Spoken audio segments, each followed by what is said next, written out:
Hello there, everyone. Well, I guess it's that moment everybody has been waiting for, and now I'm formally a neo-reactionary. After all this time, I finally took the red pill, resigned myself to a life of being a celibate machine, and now the world has revealed it for what it truly is. All possible paths ahead converge towards a cyber singularity, one of no size and infinite density, a black hole that forms around the face of capitalism. Today, we are going to be discussing potentials in accelerationist praxis so that you can run away from your problems forever. Or can we? Now, some of you may have heard that accelerationism means that the world is turning into a supercomputer AI, which may be why some viewers of this video worship Web 3.0 AI solutions pummeling out continuous nonsense to consumers as if it was speaking tongues. A move surely to fill some gap in their souls left vacant by a wave of liberal secularism. Obviously, this is wrong and stupid, and these people should feel bad about being so wrong and stupid about everything.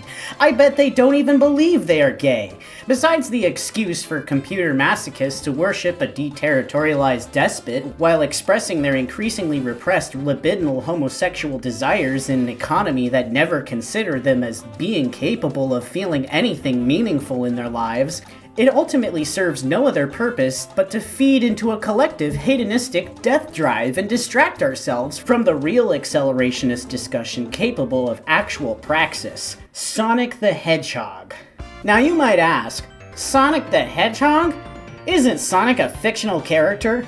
This is true, but so is the AI character made up by so many accelerationists that capitalism is supposedly conjuring. If anything, it is less an intelligence and more an algorithm, if anything besides mass extinction at all.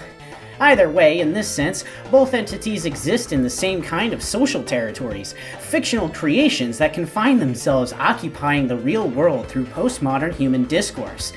Unlike accelerationism, however, which was quite slow to reach any level of virality or political relevance, Sonic the Hedgehog, by definition, expresses speed in every manifestation of his existence. For example, his initial release in 1991 demonstrates how quickly he was able to win over the hearts of children, swaying flows of desire towards Sega sales, a metric particularly important when accelerating capitalism. Not only this, but his very character is defined by running very fast, being central to the gameplay of his character, whether it be at his own games, breakdancing at the Olympic Games, beating the living shit out of some fucking anime character or whatever the fuck this is. In comparison, I have never seen an accelerationist run very fast at all, let alone running at all for that matter, or even going outside. Typically, they surround themselves with books and computers, becoming Lane Iwakara. But Sonic? Sonic is not afraid of stepping outside, opening new exteriorities, and not only this, but he ventures into dangerous experimental places, such as abandoned factories, ancient ruins, and deadly deserts. Not only this, but he is not even limited by spatial dimensions. He has, on multiple times, traveled through time, with or without use of the Chaos Emeralds, deterritorializing the relationship between linear sequential timelines. He proliferates into occupying all spaces possible. To demonstrate how complete Sonic's social colonization is, I have heard the sonic ring sound in the gas station when purchasing lighters to perpetuate my drug habit. You know what I haven't heard at the gas station? I have not heard Nick Land's voice in a gas station. Ever. In fact, we can look at simple sales numbers to see who actually embodies accelerationist praxis in the real world.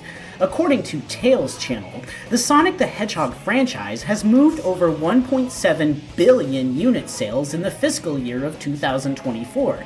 And if we look at this graph, we can see that it is accelerating. However, I was unable to find any sales numbers relating to accelerationism. In fact, it seems to be struggling to have sales because of limited print edition runs of Fanged Nomina, which seems to be interfering with its ability to integrate into this AI. Now, with all that in mind, let's focus on the assemblage of Sonic's theoretical production. We can see here that he, in many games, has to collect the 7 Chaos Emeralds, perhaps short for the Chaosmotic Emeralds. These emeralds, when combined, allow Sonic to achieve a state known as supersonic, a reference to Dragon Ball's Super Saiyan that represents the transversal junction of all radio frequencies produced by these emeralds when positioned in one place. We can clearly see that this represents the schizophrenic process, producing a wide range of molecularized possibilities. The only thing that can control this powerful assemblage is the Master Emerald, controlled by Knuckles the Echidna, which, through a paranoid process, captures the lines of flight produced by the constant production of the Chaos Emeralds. But, you cry, what does this all mean? Simple. You are gay. Felix Guattari once said something like, something, finding what is homosexual in an author even if he is not necessarily homosexual. I don't know, I'm too sleepy to look up the quote right now, but here's what I'm getting at. Really, if we look down deep enough, you're always gonna find out that you're gay. That's really the point here. The accelerationist AI machine or whatever, it's not coalescing around what these bros think it is. They think it involves them. They think that this capitalist faciality machine forming is something that they can pull the reins on, that they can extract their own surplus value from. Ha!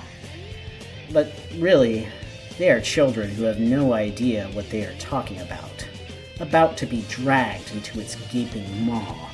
The truth is, we don't really know what's in for it and for our futures, especially in a world where nobody in power in this country is attempting to ground their power in the material world anymore. But for me, survival is key, a grounding in a world that means something, that can continue to mean something, is essential. We can keep running away from our problems and accelerating ourselves towards the singularity, to submit ourselves to a destiny with no hope, no value in our lived experiences. Or perhaps we can see the problem a little differently, to form a space of safety in a world where the regimes of science are collapsing all around us, in the great extinction event of the Anthropocene, happening all around us in the realms of nature, society, and the mind. Something will emerge from the ashes, but it is something that will be granted to those who forge their own destinies, whatever they may be. You have 13 seconds before the island fucking explodes, you hot topic wannabe, and you blue gumball son of a bitch. You have done nothing but destroy my life. I hope you both die.